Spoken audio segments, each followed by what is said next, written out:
Welcome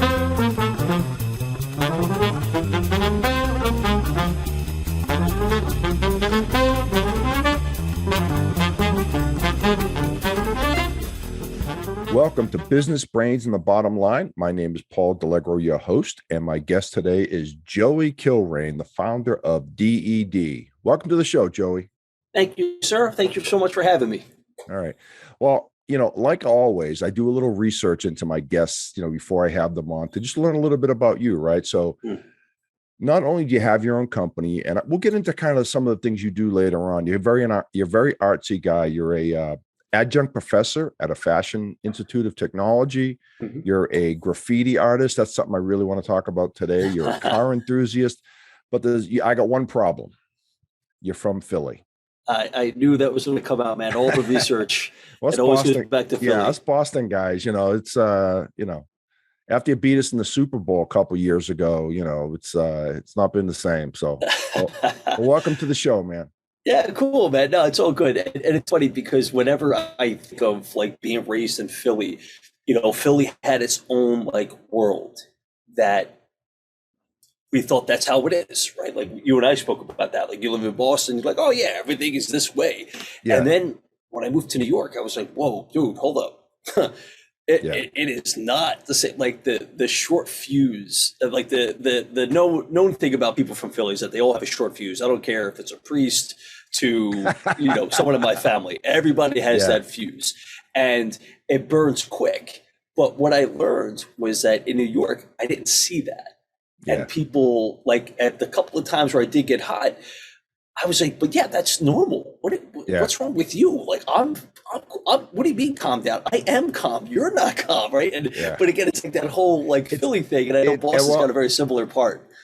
And you're in New York, so at least you're in the Northeast. I'm in Texas now, so I realized that early on. What we would consider normal is not normal down here. People are a little bit more refined, especially my wife's family's from Mississippi, so they're even more kind of laid back and just chill on everything, So, but cool. Upbringing is a big thing, and so that's kind of part of the reason why I wanted to talk to you. You're a self-proclaimed graffiti artist, so I don't think I've ever met one before. So, kind of level set, what is graffiti art? Well, I mean, just to put it in context, so I have done graffiti. I mean, I if I had to boil myself down, and what gets challenging about that is because I've done a lot of stuff. I would just say I'm creative. Now, what got me into my world has been, it did start with graffiti, no doubt about that. It was graffiti, it was Marvel Comics, there was a lot of that kind of stuff. And I just did that when I was younger. Why? Because it was an escape from what I did. But what I realized early on was that it was an outlet. And I started to use graffiti as a means to talk about, things in my neighborhood. And I played a lot with letter forms. And then I started merging like superhero characters with graffiti. And all of that stuff is what it got me in a ton of trouble in a Catholic school because the nuns and all that were like, this isn't art. You're a vandal. You're a punk. And I'm like, yo, like my mom would say, tell them to like beat it. Right. Again, like, being my mom, how she is. Yeah, she didn't tolerate any of that. And she actually encouraged me not to go do it on other people's property, but, do it in a copybook or do it on a piece of paper. And if you want to do that and that makes you happy, then you go and do that. So doing the graffiti stuff definitely was the cornerstone of me venturing out as an artist to be more confident, because it takes a lot to be an artist. You're opening up to the world and people look at your artwork and it takes a split second for them to say they like it or don't like it. And that can be crushing, Yeah, no, it's funny that you say that. I often said, even doing this podcast, right, you and I are, exposing ourselves and opening ourselves up to the public, right? So, when someone gives you a thumbs down and makes a negative comment about what you do, you got to be thick-skinned a little bit, right? And so, it's kind of similar in some ways. Yeah, something my mom used to tell me, she used to say, if they don't have anything nice to say, then don't say anything at all, right? And you could have constructive criticism and say, I don't like it and here's why, versus it sucks. And that was the thing that really stuck to me. One of the lessons my mom taught me that really stuck to me was that, like ignore those people. They're just jealous because you're doing what they wish they could do. Yeah. Right. And then as I got older, well, yes, that state of my mind, what I looked to do is that people that were stinky towards me, I looked to try to find out why. Like, nah, dude, you don't have to be like that with me. I'll show you how I do it. Right. I mean, every class I've ever taught, I've never worried about somebody like stealing my style. Right. My style is borrowed and plagiarized from some other guy that I thought did it cool, and I kind of did the Joey twist to it, right? But in the end, there's always these like invisible influences that have helped me get to where I'm at. But I've never feared showing people how I do it.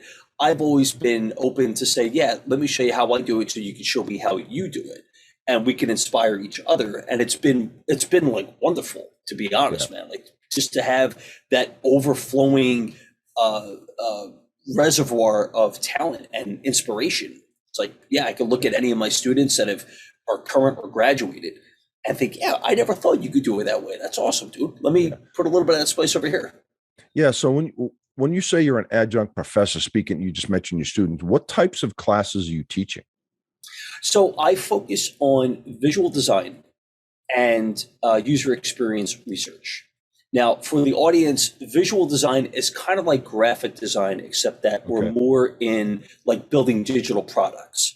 So a graphic designer would predominantly focus more on like posters or print material and that kind of stuff, maybe even emails.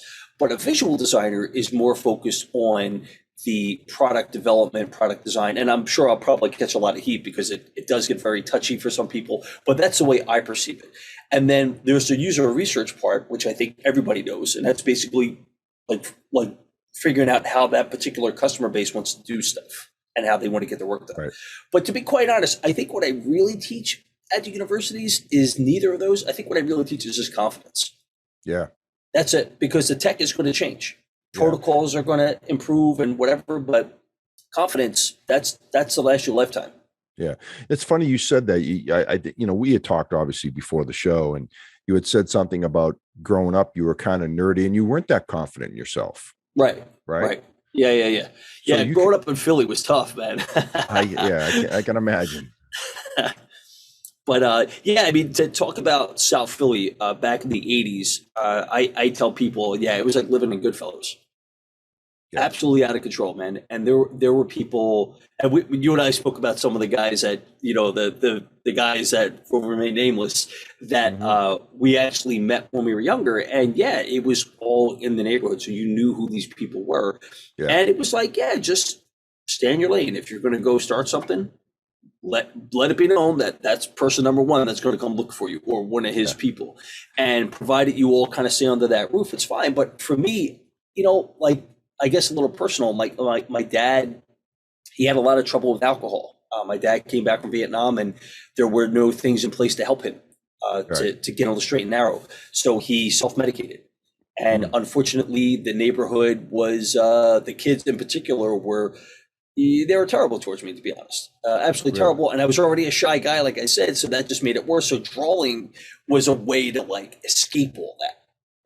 Yeah. To stay there. And in some ways, it's terrible to say, but it was a good thing, because then that really, I would draw for hours because I didn't want to go deal with these kids, or I didn't want them bothering me.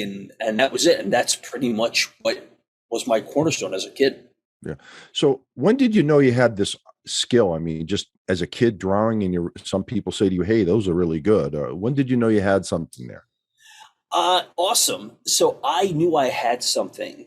It was drawing with the other 8th graders, because I was in maybe 6th grade, and I saw how these other guys were drawing stuff. And I just was like, dude, look at this.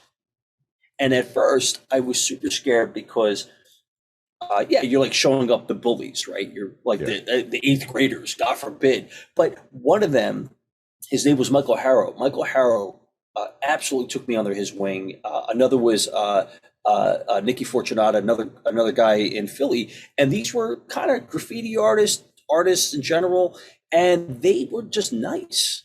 And they kind of let me in their little world, that it was those guys that I really I gained a lot from them. And I told Nikki about it. I haven't seen Michael in a while, but I told Nikki a couple of times, like, yo, man, I don't think you know this, but back in the day, you were a crazy inspiration for me. You were always cool. And his style was something where I was like, dude, this guy does it like that. I want to be able to do it like that. But he did it his way, and I started to do it my way. But I watched his technique, I watched how he would draw. And then inevitably, it was that where I started to make names for the bullies.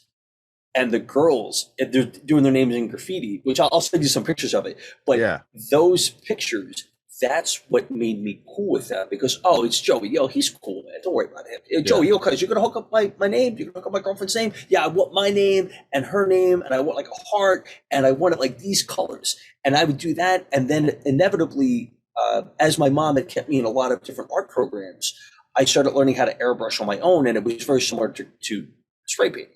So I was starting to do jeans. I was doing people's casts, broken arm, broken leg. Yeah, anything I could get on. And then even in my mom's basement, we're renovating the basement, the pipes in the basement, I would tag on those as well for practice. So anything I could get my hands on, the brick wall was, I kind of break it down. I would just spray over it, push down some of the dirt, spray more over it. Why? Because I needed places to practice. Like, where can I do this? And everything was confined in that basement. So I didn't have to worry about getting in trouble with marring up somebody's property. Yeah. No, that's funny. You raise a good point about, being the cool kid. Now I'm thinking through it, like, yeah, if you can do all this artwork and do some artwork for some of the cool kids, then you become one of the cool kids, right? Well, not exactly, because I was terrible at sports. I mean, I was good with basketball, I was good at hockey, but I wasn't. I guess in Philly, when you play sport, there's always the thought that you're going to get into a fight with somebody over a bad shot, or you did something and you outdid me, and now there's trouble. So I never really excelled at that. I played basketball and hockey all the time, like street hockey, but I wouldn't say I was in with the cool kids. I was still like, Kilrain, know your place, dude. Like you just draw and paint, bro. That's it. Like, as far as you hanging out with us, you got to go find your own group of guys, which the guys I hung out with were amazing, but we were like the ragtag group of cats from the neighborhood, and the cool guys per se. Yeah. It's funny, thinking back, growing up in poor neighborhoods, either you had to be, in my opinion, you had to be really tough and one of the tough guys, or you had to be a good athlete. Those were the two groups that kind of separated you from everybody else, I think. Yeah.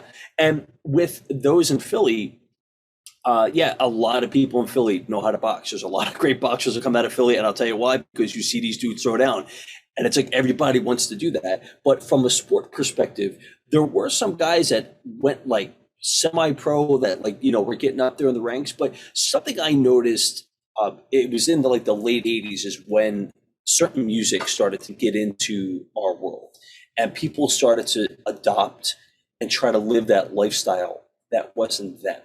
Right. Now, I absolutely loved hip hop when I first saw it. A lot of rapper groups that I saw, I'm like, yo, this is great. Obviously, back in the 80s, late 80s, early 90s, it was associated with a lot of violence. And needless to say, Philly has its own way of doing violence, and that just added to it. And, it made my family scared. I was even scared a lot of times because, stuff will pop off pretty quick.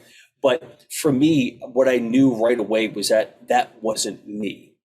Right. Like, that's not my world, right? Like, I can do the CD covers, I can help like with promotions and that kind of stuff. Why? That's my world. But the minute you guys are trying to do that gangbanging stuff, nah, man, you got the wrong guy. Yeah. And it started to draw the line. And inevitably, when I went to college, college was, I went to school for advertising in the beginning, but that's where I started learning how all the skills that I was mustering up in Philly, I didn't realize all those skills I was gathering were going to play such a critical role with me in college. Well, it's funny you say that. When you grow up in the city, think about all the senses that you have to have available to you. Think about, like, you gotta size people up quickly. There's a lot of skills that you learn in the streets that you can take to the rest of your through the rest of your life, I think. Absolutely. Yeah. Because absolutely. You're like, okay, you're walking down the street and you see a group of kids walking toward you. You got to make a decision. Are these kids trouble? Do I have to cross the street? Do I go straight? What do I do? Right. Yeah. We've all been there, man. If you grow up in the city, that's happened to everybody I know. Yeah, yeah. Or more importantly, where's the exit? Like, how am I getting Yeah, up out of here, right? yeah, If I go into a place or something. But yeah, definitely. And I think I also guess what we said earlier about like Philly being its own world. And then me moving up to New York, I still brought Philly with me. So, yeah. funny story, when I was looking for an apartment, my friends and family feel like, yo, you can live anywhere, just don't live in Queens. I don't know why they said that. Yeah. Don't live in Queens. So, here I get an apartment and it's in Astoria. I'm like, oh, Astoria. Great. That's not in Queens. And like a goofball, I get on the N train. I go out to Astoria. And as I'm going through, like this is back in was it 97? And, Long Island City was kind of dicey and it kind of looked like my neighborhood in Philly. I'm like, whoa, cuz, hold on for a second. Is that car turned over? And is there like a bunch of like gang tags over there? And Yeah. that was right at Queensboro Plaza. But as you got closer to Astoria, it started to look a little bit more like, again, like Philly's got pockets of what is a good street and what's kind of a crazy street. And New York isn't like that. Like New York is like, yo, this spot right here is bad, and then right outside of that, then it's good. But Philly, it's like a zigzag, like in zebra stripes of good and bad. So when I got to Astoria, I'm like, oh, this isn't too bad. And the minute the conductor said, welcome to Astoria, Queens, I thought, oh, snap. I had $700 in cash on me. I thought, man, nobody's going to try to rob me. I immediately threw my hood up. I put my gloves on so you couldn't tell the color of my skin. And then I went downstairs and I'm walking through it. I'm like, you know what? This ain't that bad. Yeah. And then as I got to learn Astoria, I joke and say that Astoria reminded me a lot of Philly, except with Philly, you have your Italians and you have the ricotta cheese. In Astoria, you have the Greeks and the feta cheese. Right. That was like but again, the personalities were there. The mafioso mentality was there. The thing I didn't also see in Astoria was that when there was an argument, arguments went inside the house. Well, Philly immediately went outside.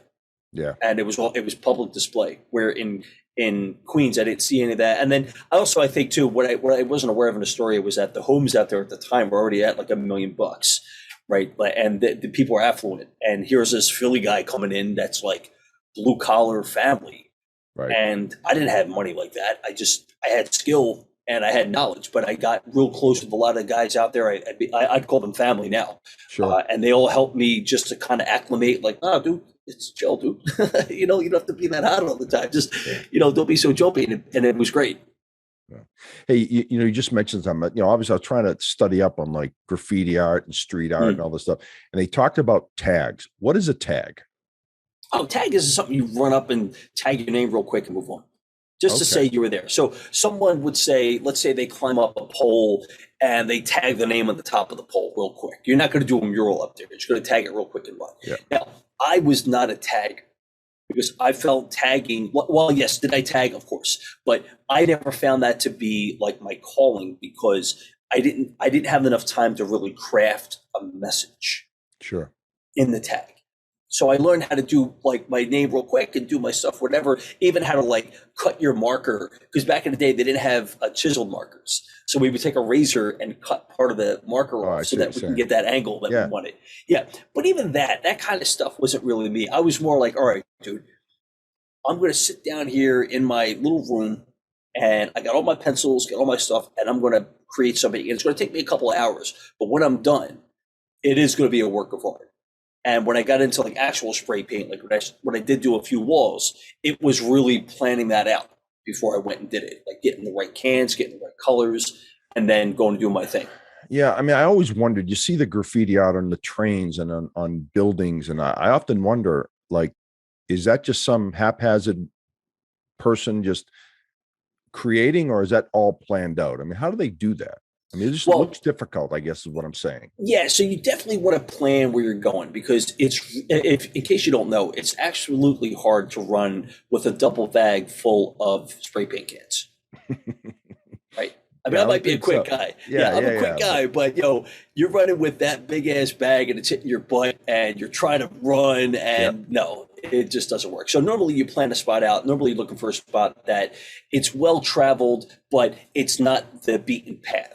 Right. So when we would do stuff, a lot of the work that I did graffiti wise was still, you had to go find it. So it was like, there was a place called Southern's Field in Philly, and we had this like red monster, we used to call it. It was like this big like concession stand for the stadium. And back there, only like the kids went back there. So I would find like, yeah, I don't have to worry about the cops coming back here. I don't have to worry about nobody coming back here and doing anything. And I could even leave my stuff there, like just Right. tuck my bag up underneath like a bench or two, and then, come back the next day, finish up what I wanted to do. And then that night come and take my stuff and be home, and no one would know I was there. But yeah, a lot of that stuff like you see with like Lady Pink or Espo or any of those other guys that were like super famous for that. Yeah, they would plan out like where they're going to go, and then they would even do a drawing. And matter of fact, that's how I learned how to do the crosshatch method, where for every one square, and for example, like this, I have like this board here. So every one square here, let's say it's an inch by an inch. When I would go on the wall, that would be a foot by a foot. Right. Yep. And that's how you could do it real quick. And then inevitably, as I got better at it, I could just look at the paper and then just do it up just by looking at the paper and modify accordingly. And those are things that help me actually speed up my process. But in the beginning, you want to try to put what you do into a process, and then you realize, all right, how do I modify this process to be quicker and be more efficient? So did you ever get commissioned to do like a garage door or a building or something? Someone says, hey, I like your art. Why don't you come do my building? Not a building. I have done some walls. I've actually done more canvas than I have done buildings, and I think it's mostly because the canvas to me, I never like to put my artwork up and then see it get whitewashed. Yeah, that killed me. The first time I saw that I think that was like one of the big things. Was like, dude, it's not about getting caught. Now it's a matter of it's gone, and I didn't get a picture of it. It's just in my head. And that killed me when I saw that. And I was like, yeah, no, I'm not doing that no more. And I started just getting the copybooks or paper and then like shirts. And even then, like the shirt would get faded, but it wasn't as rash as someone just taking and painting over it. And then, in their defense, yeah, I graffitied your property. So you don't want it to look like that. You want it to look like the way you want it to look. So hence, yeah, I would, that definitely broke my heart. But that's when I stopped and just got more into canvas and the like. Yeah, makes sense. I mean, yeah, all that work, because obviously someone paints graffiti on a wall, and the city comes by, or the building owner comes by and paints right over it. All that work right down the drain, right? Yeah, and funny, we all have a conscience that tells us what's good and bad, right? No matter where you are in your life. There's always that voice that's telling you. And I knew that the few times that I did do that stuff, it was like, yeah, you didn't get permission. And that's a big thing in Philly. You don't get permission, man, to go do, and you go do it. Oof, the repercussions could be swift and fierce. And thankfully, I never got caught. But like I said, that one time seeing it get painted over, that killed me. I thought, yeah, I went and spent like $20 back then was like the world. I spent $20, maybe 6 hours of my life for what? I didn't even get a picture of it. Like it was there for maybe a day. That was actually one of the questions I wanted to ask you. Did you ever get caught? No. Did someone catch you red-handed with a can of spray paint in your hand? And nope, never got caught. That's good. Yeah, never, but I didn't do a lot of it. So like I really didn't test that water. However, what I did do a lot was on desks in the schools, like people's. So like that stuff was a little different. Like when I would draw inside the textbooks, I got caught for doing that stuff because my style was quite distinct. And and not to mention that sometimes I was just a total goofball because I was so zoned out and I was drawing. The teacher would be standing over me like, we told you not to do this. Yeah, so you would do it inside the textbook. That's a big no-no. That. Yeah. Oh, yeah, of course. Yeah. But I was so bored at what they were talking about that's always my go-to, right? Like whenever I get bored, my grandmother always said that an idle mind is a playground for the devil. And I would start to like, I want to stay out of trouble, dude. So, drawing is an easy thing. And now I just drawn some scary monster with boobies hanging out that now I'm in trouble because I'm bringing boobs into a Catholic school. And what are you doing that for? Got to go to confession, Joey. Yeah, a lot of confession, man. A lot of active contritions. Yeah, I went to Catholic school as a kid too, so I'm very familiar. They used to, it always got me. Now we're going to get into religion, but you'd file over once a week, like second, third grade. You file over to the church and you'd sit in a pew right outside the confessional. and you could hear everyone's confession because it's so quiet in there, So Yeah. you'd be like, man, and second grade, how many sins are you really committing, right? And so I Mm. always had an issue. I'm like, why do I have to tell this priest if supposedly I can tell the guy straight up? But I don't know. Well, so you want to hear something nutty about that and talk about how it was for me. So when I went to Stella Maris in Philadelphia, again, I was a target for a lot of people. And I went, something happened, and one of the bullies gave me a wet willy. And I don't know what came over me, dude. I just introduced the right hand and caught this kid. He fell flat on the floor, and it was like everyone was like, "Oh my god!" And I couldn't believe it. I'm like, "Wow!" Like I just laid that dude out. Yeah, but what it also did was like, "No, dude, now you're dead meat." So what I would do, and this went on for like weeks, I would hide in the church because I knew they wouldn't come in there to get me. And the Wow. priests saw me, and they're like, "Oh, he must be a patron to God, and your son, Mrs. Kilrain, he loves it. We'd like to take him to the seminary." So they did, and I'm at the seminary seminary with the priest, right? And I forget whatever this guy's name was who like walked me around, and all I saw were guys, and I'm thinking, oh, like I didn't feel like that was for me, but I asked the stupidest question: Where are the women? Like, where are the girls? And they looked at me with like this face, and I was like, "Oh yeah, I mean, yeah, I definitely have blonde roots. If I didn't say that before, I totally got blonde roots. And there are sometimes I'll ask the dumbest questions because I don't know. Like, yeah, I don't see the girls. I'm like, 11 years old. I don't know what's going on. Yeah. And just like that, they said, "Well, Joseph, it was fun having you, whatever." And then my mom Just was all mad. She goes, "What did you say?" I'm like, "I didn't say anything." And people, I'm like, get my ass beat because like the priest had said something to my mom, and I said, "I just asked where the girls were. I just asked," and it wasn't like I was like a playboy or something. I just didn't yeah, see any girls, so I like asked, "Where are you?" a standard 11-year-old question, Yeah, just like a dunce question, but again, it was really funny, that whole thing, and that kind of lent itself a little bit to like my upbringing of like, all right, dude, be careful the questions you ask.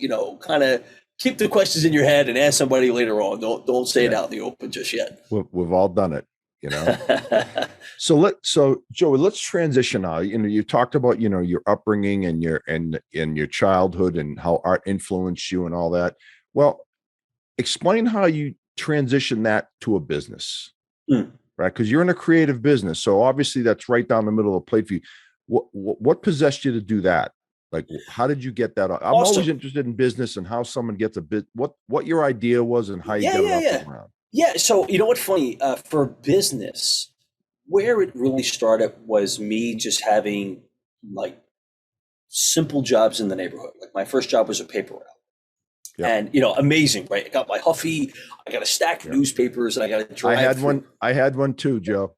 Awesome. Yeah, I yeah, had yeah. one too. So I would go pick up my newspapers. It was about a 15-minute ride on my bike. And then I'd go from place to place and I'd go drop off all my newspapers, and I had my little book and I check everything off. Now, what that taught me then was responsibility, but also putting things into a process.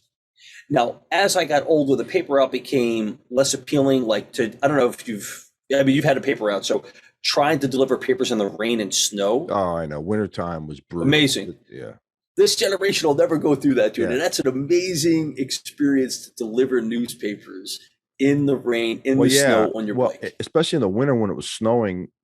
Normally, I try to take my bike, even if it was freezing cold out. Yeah, But if it snowed, you couldn't. yeah, So you'd have to walk with the bag over your shoulder, yeah, and yeah, yeah, real exactly, dude. pain. Yeah, so cool. Yeah, I mean, there's a lot of similarity, which is Yeah. great with that. But then somehow I got into Italian restaurants.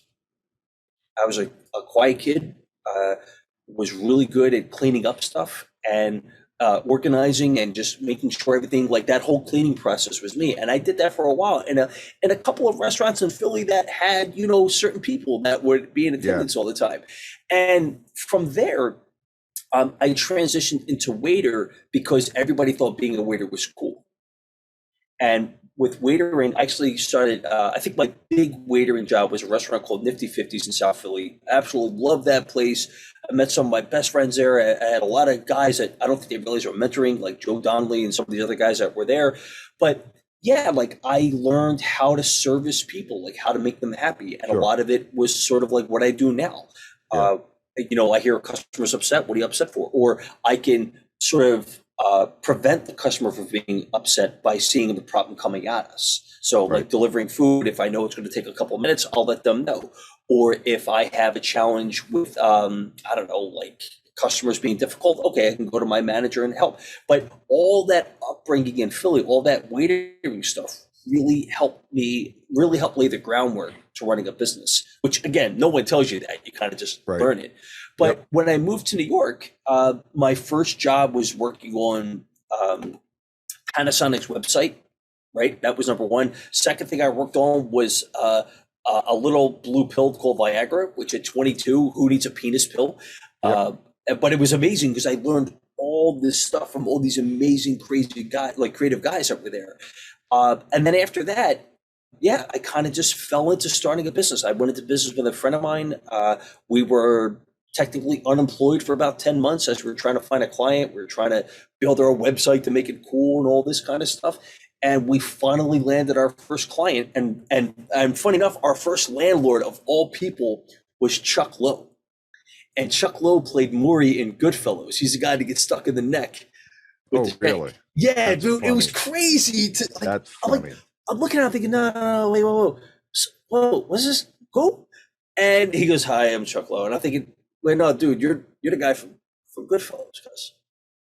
And I reference Goodfellas as like, that's how I was raised. And here was one of the cats that was in that film. So, Yeah. being around him was amazing. And from there, it just took off.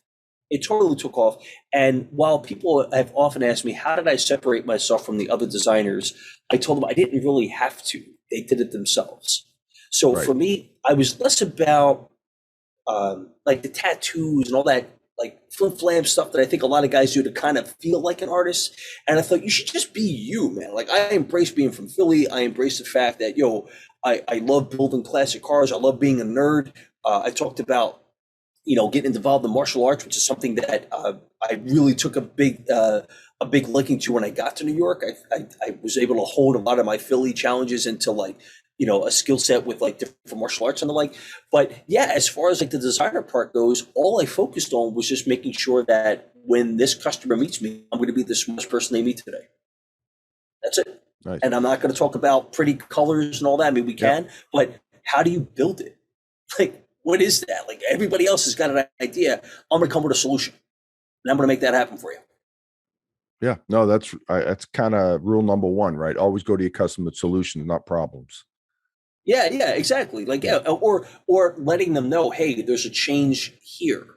We may want to consider that versus like them coming to you. Oh, can you make it better? I've never heard someone tell me make it better. I've heard them tell me, yo, cuz slow down. And that's a little too much. Bring it back some. But I've never had them tell me you're not being creative enough on something. Yeah. So what would be, I went to your website and I'm trying to figure out what you do. Obviously, I know you're in, kind of graphic design, but what are some of the typical projects you do? Like what would be a type of customer and a typical project for you? Awesome. So initially, we were working with a lot of small business owners, a lot of mom and pop shops, and a lot of guys that I could resonate with because I was raised around those guys back in Philly.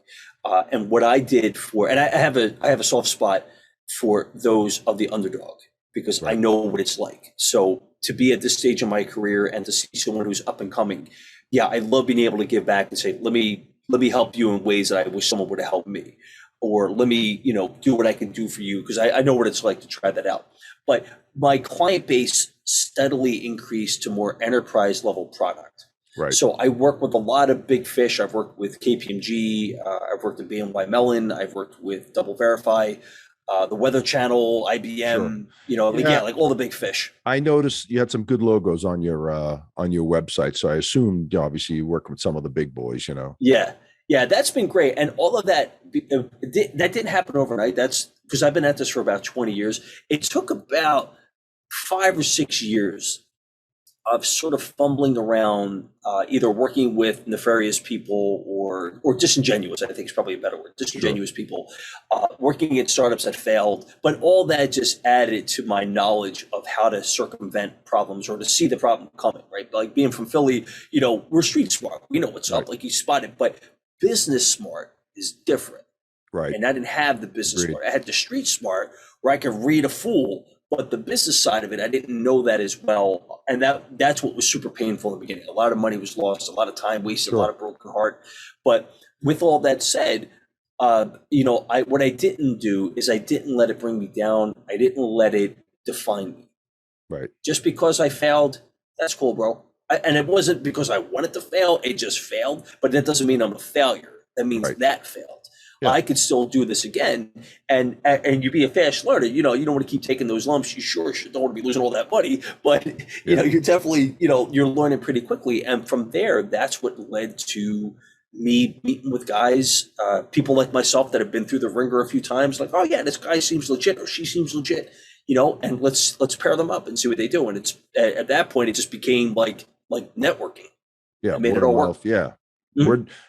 It takes a long time to build a good reputation, but once you get there and, people start passing your name along. So I know, and again, we talked before, this business you're doing really well right now. Your business is really strong, right? Yeah. COVID, for us, and I guess it also speaks a little bit of my experience with life. When September 11th happened, that was devastating for everybody. Yeah. And I actually was super scared of everything. And I didn't network. I kind of hankered down in my little room and just worked quietly with people. Housing market crisis, same thing. Hankered down in my room, quiet down. But with COVID, being a little bit more mature, and I thought, you know what, dude, I'm gonna start pushing really hard. And I started knocking on people's doors of former, people I've either worked with or had done stuff with, and wanted to find out, hey, is there anything I can do? And then I started reaching out to small businesses here where I live in Edison to say, listen, I could be your nerd. And I know you're challenged right now and I could help you with tech. And to give you an example, one of the garages that are here in Edison, when the whole COVID started, government was like, you can't have a certain amount of people in the building. And people are freaking out, well, how do I get people in my building? And as I was talking to the owner, I said, dude, it's super easy. We're just going to use Google Calendar. Have them book the time on Google Calendar. And now you know who's coming in. Now you know the limitation of people. So it may not be tons of business, but you're not dead in the water. Something, yeah. Yeah, you're drifting. But what it did was it started opening up other opportunities where people started doing FaceTime with their car problems. And now they can determine the problem before the car even gets to the shop. Yeah. And now nice. I got an idea. Yeah. And now I already know, oh, snap, it could be this or this versus a problem's coming in. Well, it could be anything. It could be no oil. It could be a dead battery. Right. And then another one was a company that physical fitness, which, clearly that one's not going to go anywhere. And this group was trying to buy mirrors for their customers. And I thought, yo, dude, by the time you get those things shipped, installed, they'll be to another trainer. Just use the phone, FaceTime.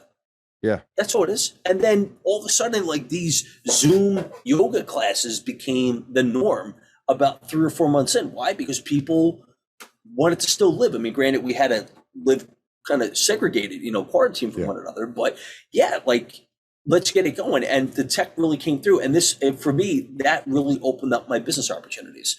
And it's been lucrative. I mean, I know for some it hasn't, but I also think as being a nerd, I can work anywhere, so I don't need to be outside. But it's really opened up opportunities for me in other parts of the world, and I'm just, trying to do as much as I can in a day. That's you're raising a good point. I'm in technology sales, and we were kind of always of the mindset, you have to visit with your customer, you have to be on site. Yeah. I think what we're realizing with this pandemic is you can work remotely a lot of times. Right. You can service customers around the world without ever having physically met them. And so it has opened up more opportunities for us as well. Yeah, so. You definitely have the camera on, number one. For me, this room was never going to go public. And unless you know who I am, this room makes sense to you. But if you don't know me, the minute the camera turns on, you're like, whoa, where's this guy at? What the hell's going on in the room? Yeah. But with that, the keeping the camera turned on, and the other thing was just reaching out to people. How do you do it? And I guess as a Gen Xer, one thing that was ingrained in us was to not ask for help. You have to do it yourself, and that's super hard because I'm not a good marketer. let's face it, I'm a nerd. I make things look good. I can figure Yeah. out the problem and put all that together. But the marketing part, no, that's not me. So what did I do? I hired a company that does it, and now Yeah. they do all that for me. Yeah. Cool. And I get opportunities that way. Well, it's like anything else, right? Knowing your strengths and weaknesses, or things you like to do and not like to do. Yeah. Right. Yeah, exactly. And that became amazing for me. But like I said, I saw it as, all right, if I'm doing well, I need the people around me to be doing well also. So how can I help them do their stuff? And at that point, it was all bets were off. Like anybody that wanted to take a call and talk about a business opportunity, cool, dude. I know there's a tech that can probably help you. It may require some finagling to get it to work for what you need it to do, but yeah, let's talk and I'll see what I can do to help you and make this go. Very nice. So what are the plans going forward? Anything, any changes to your business? Any new markets you're going to get into? What's the long range plan? Or do you Yeah, even have? so yeah. So the current plan, and there's been some things that I didn't realize that came up, and I think that's another exciting thing about business is realizing opportunities. Is the education and mentoring is really becoming like a big thing. Now, being an older guy, I'm 46.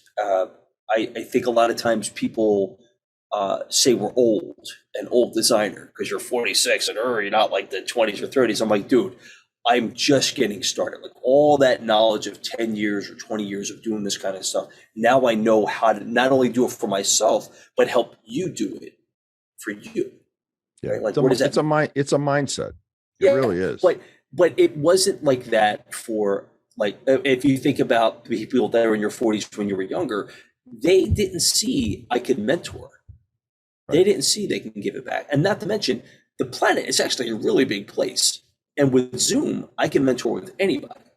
Yeah. So education, mentoring really took a big leap. And that's actually led to other partnerships where companies and businesses similar to ours see a value of, hey, maybe me and you can work together and we can grow a piece of business. And that's how I see a lot of, like, even companies from back in the day, they would, like, Chrysler had bought up all these other, competitors. Why? Because they knew if I could get them under one roof, it's my name, you guys do your thing.